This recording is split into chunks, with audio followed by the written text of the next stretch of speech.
Жыланның басына ақ құйып шығару. Ертеде бір кемпірдің жалғыз сиыры болған екен. Ол сиырын сауып, сүтін базарға сатып күнелтіпті. Бір күні кемпірдің сауған сүті азая беріпті.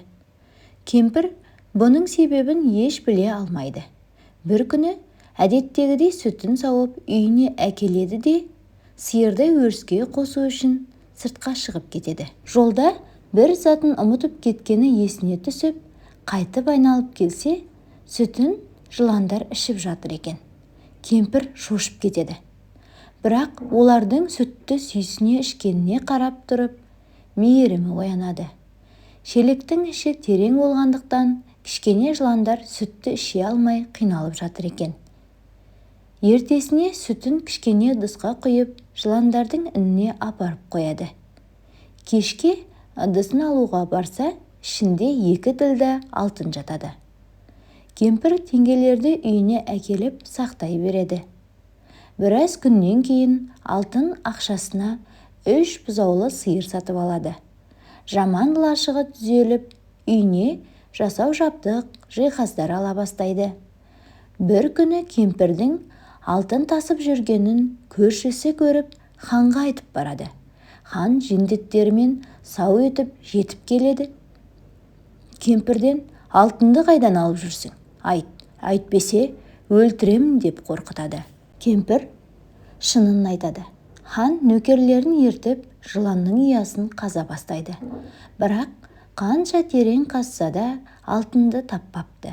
Хан ызаланып қазылған шұңқырға өзі түсіп қазады. Бір кезде күрегі қатты затқа тиеді. Қараса сандық екен. Алтын екен деп қуанып кетеді. Сандықты ашқанда ішінен қаптаған жылан шығады. Олар ханды шағып өлтіреді. Нөкерлері бұл жайтты көріп қорқып кетеді. Ханның бір ақылды уәзірі бар екен. Ол жылан да жақсылықты біледі. Жылы-жылы сөйлесең жылан үнінен шығады. Басына ақ құйсаң алтынды өзі-ақ әкеліп беретін еді. Осынша қазған шұңқырың енді өз көріңе айналсын депті де, ханды сол жерге көміп тастап кетіпті. Содан бастап ел арасында үйіңе кірген жыланға ақ құй, алтын береді деген түсінік қалыпты. Себебі табиғатында жылан алтын бар жерде мекен етеді екен. Бойындағы суық денесін алтынның буына жылытып өмір сүреді деседі. Қазақ ырымында үйге кірген жыланға басына ақ құйып шығарарда, мынандай жыланнан арылу дұғасын айтып тұру керек дейді. Кер жылан, кердең немей кер жылан, кереге басты кер жылан, артымнан шық ер жылан. Бір жылан бар сұм жылан, бір жылан бар сұр жылан, бір жылан бар ту жылан, бір жылан бар қу жылан, бір жылан бар у жылан, бір жылан бар су жылан. Құралай таудың басынан қуып келген бір жылан. Пайғамбардың демінен дегелек келді су жылан. Ақ тамыздым басыңа, ақ шөберек жайдым астыңа. Амандық тіледім басыңа, ирелең демей шық жылан. Кертпейін де тиіспейін, арбап сені кеткізем. Кереге басты кер жылан, кердең демей кет жылан. Сүйегі жоқ ет жылан, арбауыма құрмет ет, мақтауым жетсе кет жылан. Аңыз әпсаналарда жыланға 100 жыл адамның көзі түспесе, ол айдаһарға айналады деседі. Ал егер адамның көзі 2 жыл жыланға түспесе, оның маңдайы қалыңдап әр түрлі бейнелерге айналады екен деседі. Адамды арбап, алдап, ешкім сезбесе, көп кешікпей бір тайпа елді жұтып қою мүмкін деседі. Пайғамбарымыз Мұхаммед саллаллаху алейхи вассалам миғражда қоразды көріпті. Ол ұлы Алланы мақтап, мадақтап, зікір айтып тұр екен. Сахар мезгілі жақындағанда жерге түсіп, ей момындар, тұрыңдар, зікір айтқан сахарда хаққа құлдық қылыңдар, нұр таратып жаһанға деп шақырады екен. Оның даусын естіп, жер бетіндегі барлық қораздар жұртты оята бастапты. Қораздың сахарда шақырғаны Алланы еске алғаны екен. Жүрек көзі ашылған әулие адамдар да тауықтың шақырғанын жай ғана дыбыс деп емес, мақлұқтың құлшылығы деп біледі. Оған дәлел Шәкәрім Құдайбердіұлының «Тауық неге шақырар сағат сайын» деген өлеңі. Шәкәрім Құдайбердіұлы осы өлеңінде хайуанның қылығын басқаша қырынан сипаттайды.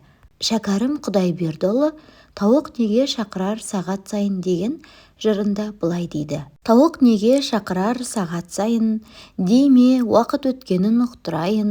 Олар деп тұр ойға алып бір құдайын, зор құдіретін әлемге ұқтырайын.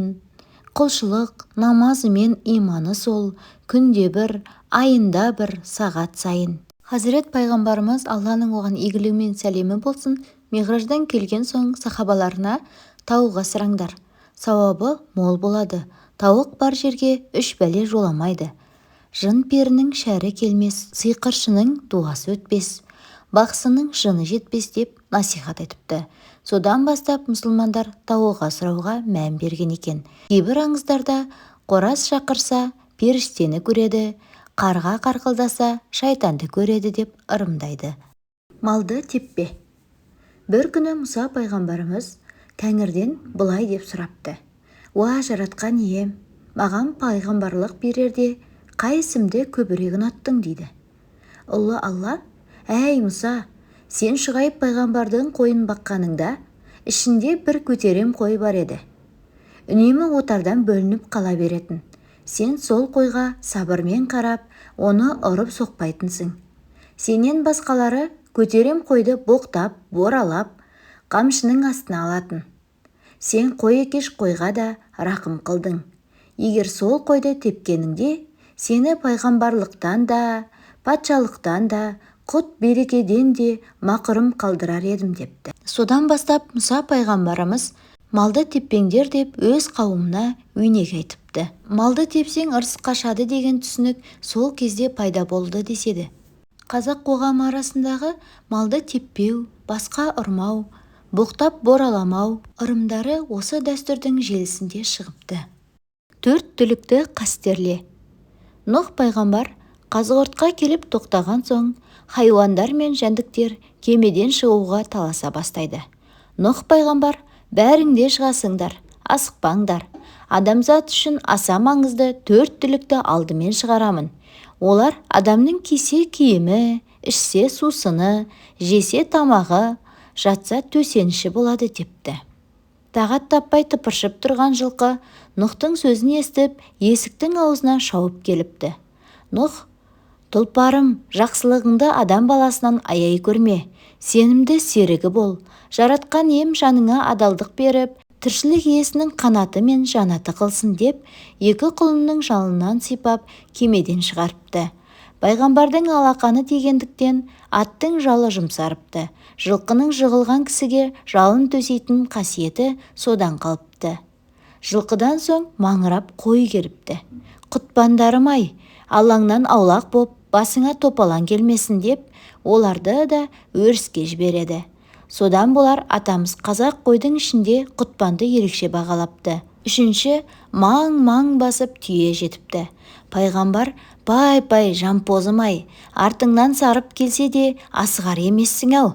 Сірә, ботаңды ұзақ көтерерсің, келең көбейіп, матауың кең болсын» деп шудасынан сипайды да кемеден шығарады. Содан бастап түйенің шудасына кие бітіпті. Түйе шудасын таптауға болмайды, түйе үстінен жығылған адамға шудасын төсейді деген сөз де осыдан қалыпты.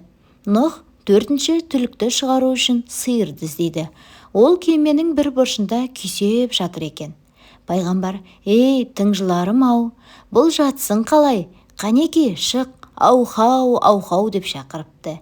Есітпеген сынай танытып, сиыр күйсеп жата береді. Өзін тыңдамағанына ренжіген Нұх: «Өй, саған не болған?